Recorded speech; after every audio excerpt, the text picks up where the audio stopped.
ఈరోజు పహల్గాంలో భారతీయుల మీద అంతర్జాతీయ తీవ్రవాదులు పాకిస్తాన్ ప్రేరేపిత తీవ్రవాదులు దాడులు చేసి అక్కడి పర్యాటకులను 28 మందిని పొట్టన పెట్టుకున్న సందర్భంగా 140 కోట్ల భారతీయులందరూ ఈ రోజు ఈ పాశవికమైన దాడిని, ఈ దారుణమైన హత్యలను ఖండించాలి అని కాంగ్రెస్ పార్టీ ఏఐసిసి ఇచ్చిన పిలుపు మేరకు ఈ రోజు ప్రపంచంలో దాదాపుగా 100 దేశాలకు సంబంధించిన ప్రతినిధులు నక్లెస్ రోడ్డులో ఈ రోజు ఈ క్యాండిల్ కార్యక్రమంలో పాల్గొని తీవ్రవాదులకు హెచ్చరిక జారీ చేయడం ఈ ప్రాంతం నుంచి జరుగుతుంది.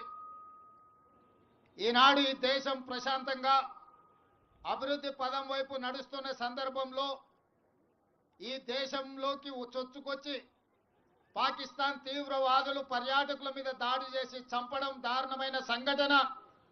ఇలాంటి సంఘటనలు పునరావృతం జరగకుండా ఉండాలంటే భారత ప్రభుత్వం కఠినంగా వ్యవహరించాల్సిన అవసరం ఉన్నది.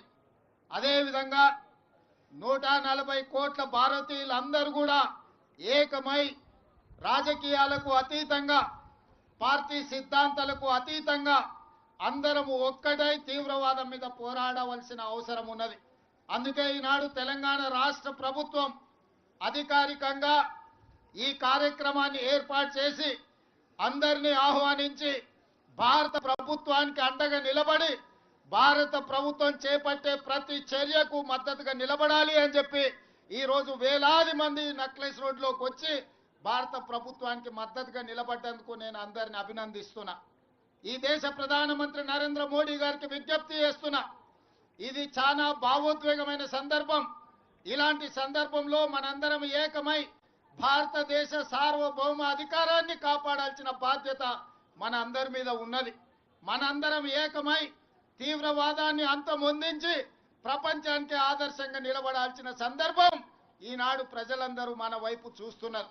అందుకే ఈరోజు ప్రభుత్వానికి అండగా నిలబడి ప్రజలందరినీ ఏకం చేసి మన దేశం మీద జరిగే దాడిని తిప్పికొట్టడానికి, దాడులకు పాల్పడి కుట్రలు పన్నిన వాళ్ళను కఠినంగా శిక్షించవలసిన అవసరం ఉన్నది.